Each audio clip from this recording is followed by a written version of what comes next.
Shot 8, take 1. Here we go. Can I get you rolling?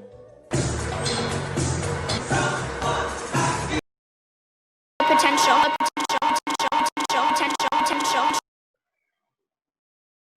Alrighty, so we are back. We are live with Dr. Brenda Dixon-Gottschild, the one, the only, the legend. Yes, it's all true. And so we were just about to segue into an essay. You've been writing about my work for many years now. I think you began with Black Male Revisited.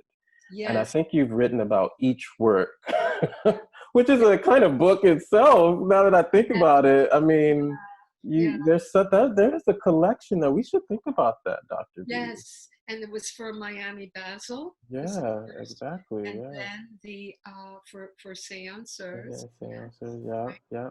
I feel like, and then you write about hashtag, and you wrote about hashtag, right? Hashtag negrophobia. I don't think so. Really? But I have notes. You know, I always have notes. We were in conversation. I just, in my brain. We were in conversation, right. You wrote about it, but anyway. Would you like to? Shall we delve into the yes the text? Okay. Sure. All right. And I've just, I'll say when I'm doing a quote. Okay. Sounds good. So I've called this the Chameleon Contingency: Reflections on Change, Culture, and Coping. The near intolerable burden of memory, a muse for the poetry of identity. Quote by Wole Soyinka. Circumstance, chance, or simply fact, the fact of the coronavirus that precipitated global catapult into a wrinkled warp in time. Crisis, crossroads, cataclysm, contingency, crust. The words beginning with a sharp C, sounding like K, as in crack goes the world as we knew it. And then there is the word chameleon, which somewhat softens the bite of the crack, the cutting edge of the situation. But Jaamil Olawale Kosoko's work, Chameleon, doesn't blunt the blow.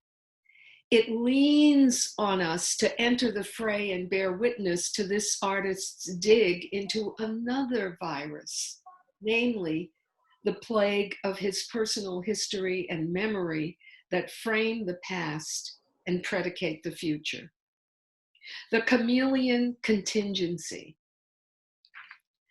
There is always as much below ground as above. That's life.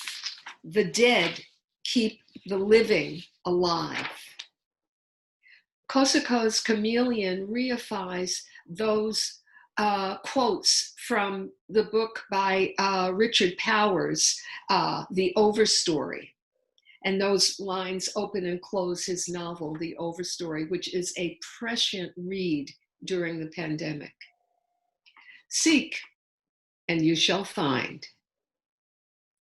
A chameleon is, and I quote from the dictionary, a small, slow-moving, old-world lizard with a prehensile tail, long, extendable tongue, protruding eyes that rotate independently, and a highly developed ability to change color. Close quote. Kosoko's eyes look inward to the database of his mind, reshuffling memories and repurposing their impact on him. His performance, his life. He entertains us in order to entertain the possibility of liberation. As a Black man, how does he change color? Metaphorically, by wrapping his luscious, smoothly muscular mahogany body in equally luscious, silken, cocoa-colored fabric, which can be a second skin or a tender trap. Textiles touch us in more ways than physical. Metamorphoses. A Black man changes color by positioning himself in the European world, being unapologetically Black for predominantly Euro and Euro-American audiences on 2 continents. How far can he lead them? How far can they follow? Black, male, queer. Kosoko's chameleonizing is a survival mechanism.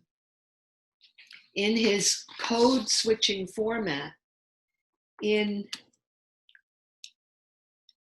this, the 2020 plague year, his performances shapeshift on different virtual platforms, including one that's usually the site for video gaming, rather than the live events of Kosoko's earlier works.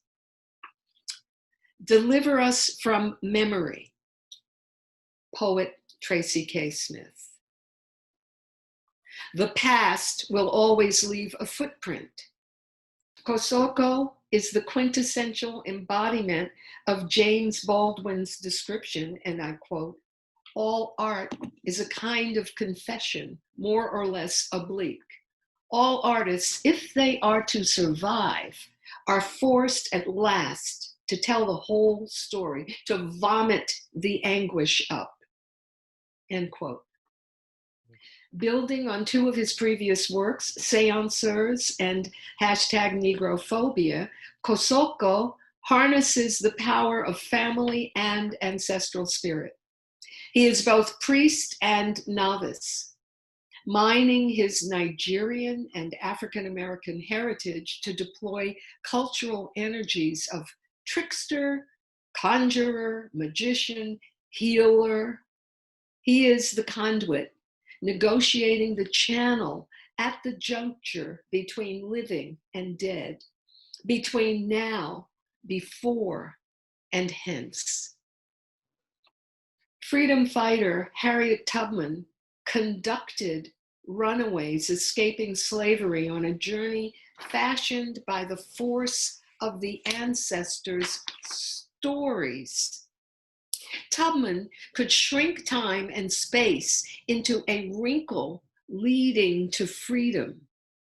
Her miraculous psychic power, shared by select others of African lineage, is central to Ta-Nehisi Coates' novel, The Water Dancer, and to recent stage plays and biographies about Tubman. Kosoko's calling forth of memories and ghosts is a metaphorical site of conduction, a transliteration of Tubman's special gift in the context of his own ugly, beautiful past, with the stank, the stinking, smelly stories of childhood trauma still pounding his senses, yet existing in the same place as the mystic elegance of his melanated metaphysical experience.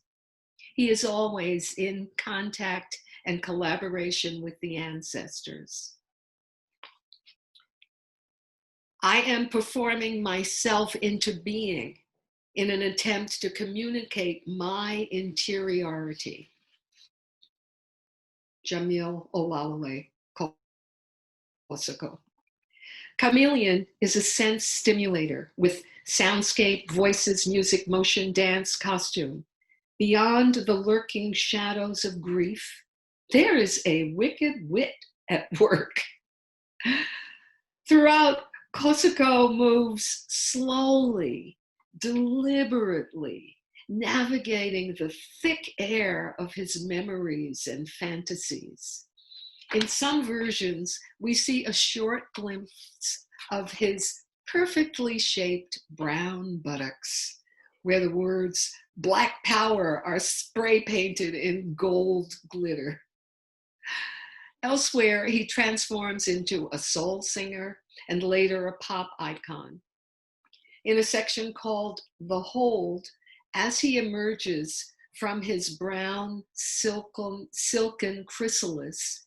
For a moment, the fabric clings to his face, outlining his features like Veronica's cloth with the face of Jesus imprinted on it.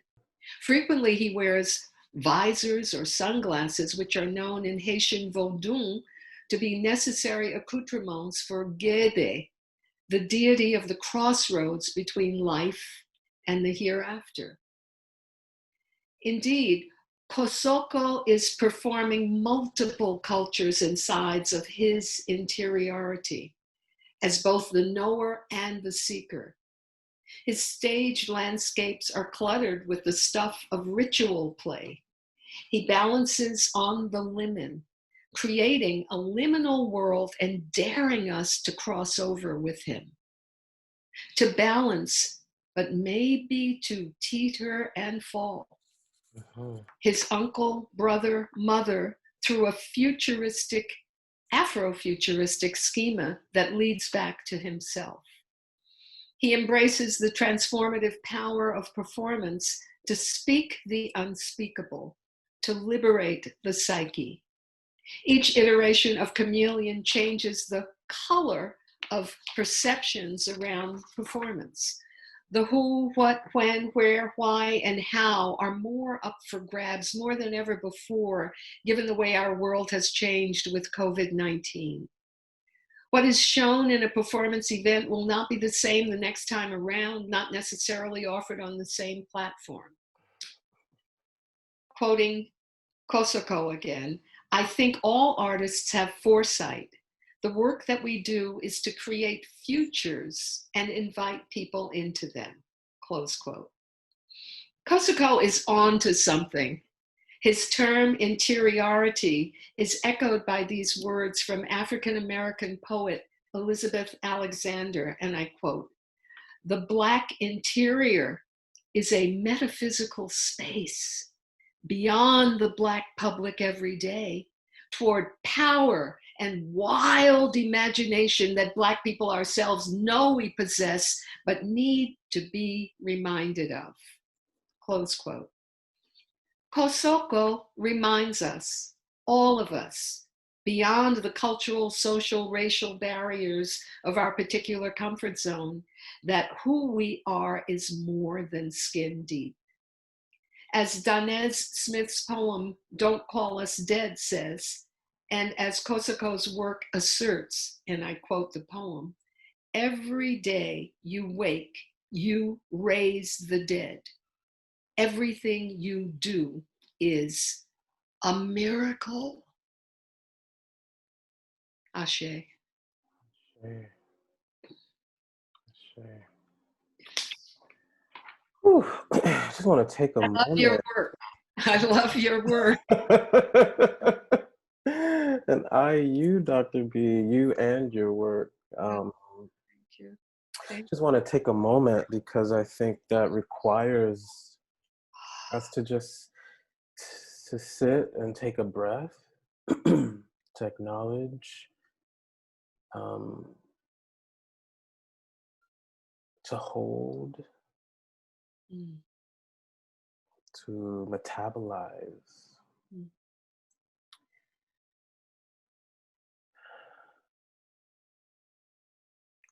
Acknowledge, to feel.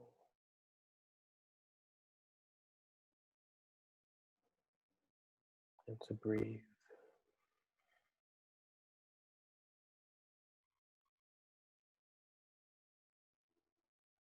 Yeah, there came a time for me, and I think it's been in pandemic, the most recent one, that I've come to understand that theory is a deep part of my spiritual practice. I can't even have a conversation, it feels, without engaging in a sort of theoretical, spiritual kind of exchange. Where they meet, Yes, exactly. That's what I appreciate about our friendship, and our relationship and our kinship is this ongoing spiritual, theoretical Yes. meeting Yes. that Yes. continues to arrive and re-arrive over Yes. the years. You Yes. know? Yes. Yeah, such a gift. Oh. And I feel so blessed to Yeah. have this connection with you. I mean, you, in a sense, we've done that with each other. We bring each other to this place, both physically and emotionally, and passing through these doors and opening up and still seeing each other. Yeah, Yes. or having engaged in our relationship, there was no way for me to know that you were in such close proximity and that we could not somehow engage with each other. And so I think it's been, I mean, for very selfish reasons, I'll be really honest, but it's just like, how can I continue to engage with this amazing spirit, this amazing soul that has become, more than, uh, you know, pages in a book, but I mean, began in a lot of ways in my imagination as pages in a book and Right. a name, but then really, you know, embodied and personified and with skin and beauty and spirit and care and mothering and just all of that deep Yes. good work. So I just, Thank you, Jason. And that I will continue to call you yeah, Jason. yes, please. I love it. I love that. How do you understand when, and knowing that we will get through this, Hmm. knowing we will get through this, how do you understand then going forward with this knowledge gained during the pandemic, moving again, I won't say back, moving again into live performance? Hmm. How do you entertain that idea? This is why I have to engage with you and a lot of the other, goddesses in my circle, in my sphere, that continue to just sort of guide me and help me locate myself, Yes, yeah. and others along the way. I can't say I know we will get through this, I don't know, but I do have faith, and Yes. I'll continue to say that I do have faith that we will. And what gives me faith is the way I see certain performances of wayward possibility unfolding. Uh-huh.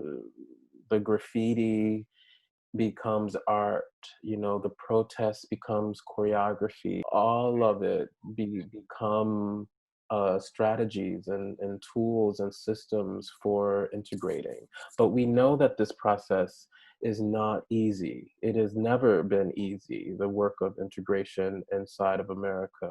Uh, Right, and right. so I don't foresee it ever being easy. No, right, Again, right, it's not impossible, right. but I don't see it being easy. So that's the work that we're doing now. We're doing these protests. Of course, they move beyond George Floyd, all of the martyred lives that have been taken unjustly, uh, but they move us forward.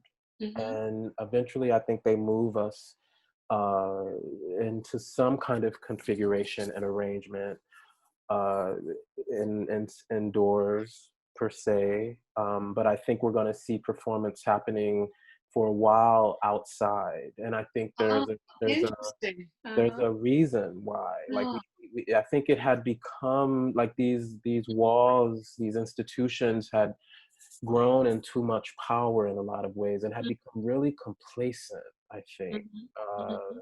inside of white supremacy culture, honestly. And so we see performance needing to happen outside, and again desegregating the genre of theater and reality and digitality really complicating all of that. Like, what is the theater now? Like, this is a kind of theater that we're engaging in, you know? And so I think what's happening is a kind of, you know, an unraveling, honestly. I mean, that's the word I keep going to, but it's an unraveling of the form in order so that something else can position itself and begin to take shape. Again, I don't know what that means or what that looks like, but I do know that, you know, historically inside of, you know, the history of this country and the history of the world, we know how politics and war and catastrophe oftentimes coincide with liberation and with new creative forms of art making, you know. So, I mean, I keep thinking of what Moten says, you know, I need you to know that this shit is affecting you too, however much more softly. You know, like we are all in it. We are all in the wake. That's right. You know, we're all in it. And some of us know it, some of us don't. You know, it's not without a lot of undoing that I've arrived here. And I think you know that, and you speak to that so eloquently in the writing. So wonderful. I'm so glad we could meet. Yes. And I can't wait, in spite of how wonderful this is to see you.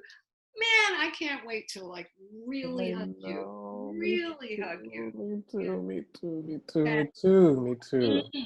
Well, Dr. B, I'm hugging you with my spirit, and you know, so close. Please know that. And yeah, I'm gonna just kind of disappear back into this beach fantasy I'm on. And I love that you said something about the wake, the tide, you know, rushing in and rushing out, and the wake, and just the, you know, again, it's impermanent, but it's eternal, and that's what we all are. And I love you. I love you, Dr. B. You be strong. You be, you know, just cared. Be cared and carried. I'm sending you so much strength and love in this moment of transition that we're in. Yeah, and likewise. And because, as they say, what goes around comes around. Comes around. Ain't that the truth? Baby. All right, my love. All right, you take care, Dr. B.